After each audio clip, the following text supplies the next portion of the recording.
Halo, aku Evan. Halo, aku Noval. Halo, aku Salma. Halo, aku Patricia. Ay, oh, let's go. Ay, oh, let's go. Ay, oh, let's go.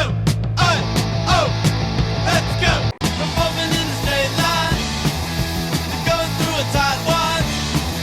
You keep to listen and mind, the blitzkrieg pop. Performing in a straight line. Halo, jadi ini kita lagi ada di TPI Pondok Dadap Sindang Biru, Kabupaten Malang. Nah, di sini kita bisa lihat ada banyak sekali kapal-kapal nelayan.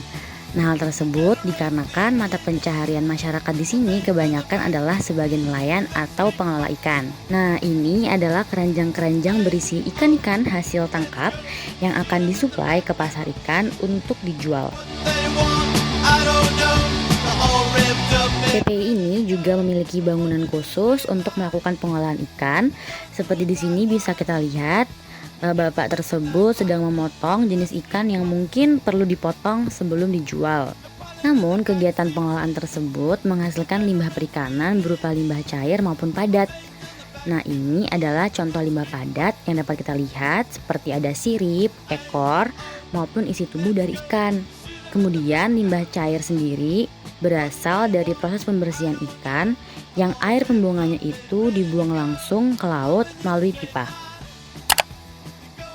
Tujuan kita ke TPI Pondok Dadap ini sebenarnya untuk mengambil sampel air laut yang nantinya akan diuji kandungannya di lab FPIK. Untuk langkah-langkahnya, yang pertama kita masuk ke dalam perairan yang akan kita ambil airnya untuk dijadikan sampel. Kemudian, buka botol polietilen dan masukkan ke dalam air sedalam kurang lebih 30 cm dari permukaan atau sampai sekitar siku tangan. Jangan lupa saat memasukkan, botol polietilen harus pada posisi horizontal. Lalu, kita goyang-goyangkan botol hingga gelembungnya keluar untuk memastikan bahwa botol sudah terisi. Kemudian, tutup botol pada saat botol masih ada di dalam perairan. Untuk mengukur pH, di sini kita gunakan pH paper, yaitu dengan cara langsung mencelupkan pH paper ke dalam perairan. Kita tunggu 1-2 menit, lalu angkat dan kibas-kibaskan sebentar pH papernya. Lalu, kita samakan warna yang muncul pada pH paper dengan warna yang ada di kotak pH paper tersebut. Dapat kita lihat bahwa pH pada TPI Pondok Dadap berkisar antara 7-8.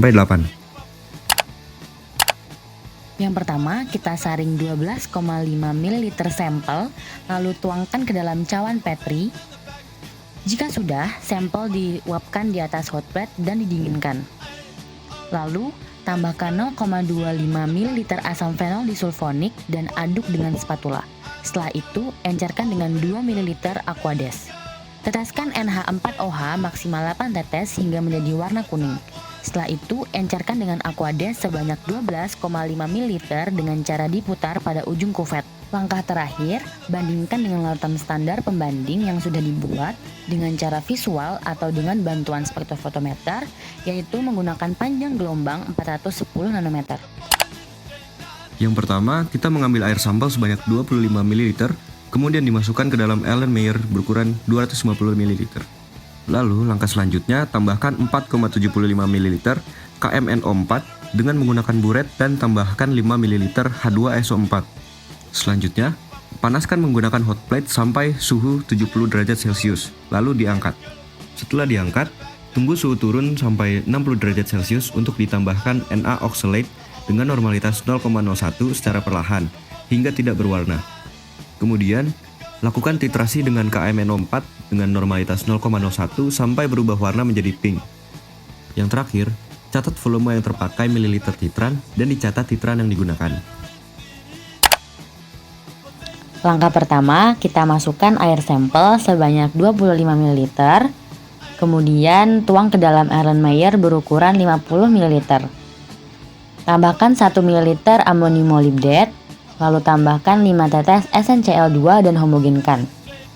Warna biru akan muncul setelah 10 hingga 15 menit sesuai dengan kadar fosfornya.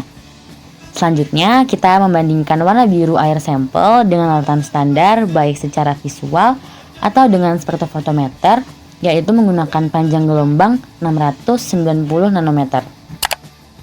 Berikut ini merupakan tabel data hasil parameter yang sudah kita uji. Di sini kita menggunakan baku mutu Keputusan Menteri Lingkungan Hidup Nomor 51 Tahun 2004. Parameter pertama ada pH dengan hasil sekitar 7 hingga 8 dan baku mutunya sekitar 7 hingga 8,5. Kemudian nitrat dengan hasil 0,090 mg per liter dan baku mutunya 0,008 mg per liter.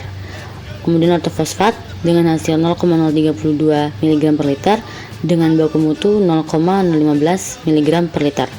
Kemudian parameter TOM dengan hasil 66,992 mg per liter dan baku mutunya 12,95 mg per liter. Di mana apabila konsentrasi ketiga parameter tersebut di perairan telah melebihi baku mutu yang ditentukan, maka dipastikan akan mengakibatkan menurunnya kualitas perairan dan berdampak negatif bagi biota laut seperti terjadinya proses eutrofikasi yang dapat mematikan biota laut tersebut.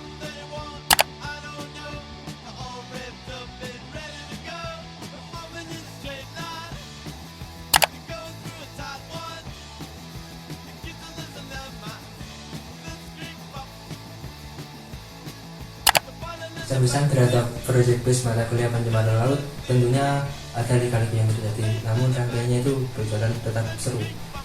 Namun kemudian untuk pesan dan harapan semoga sistem yang berjalan cukup baik ini dapat berjalan ke depannya itu mantap dan lebih baik lagi. Halo, aku Salma. Kesan pesan aku untuk mata kuliah pencemaran laut ini adalah karena kemarin kita sudah mendapatkan oceanografi kimia, jadi untuk materinya itu lebih familiar dan lebih dipahami. Kemudian untuk project base itu seru banget karena kebetulan kemarin saya mendapatkan plottingan untuk kelapang dan setiap kelompok itu dibagi sesuai topik, jadi kita lebih fokus dengan topik yang kita dapat. Kemudian untuk pembuatan tugas seperti abstrak dan video ini juga membantu kita dalam memahami materi yang kita dapat. Terima kasih.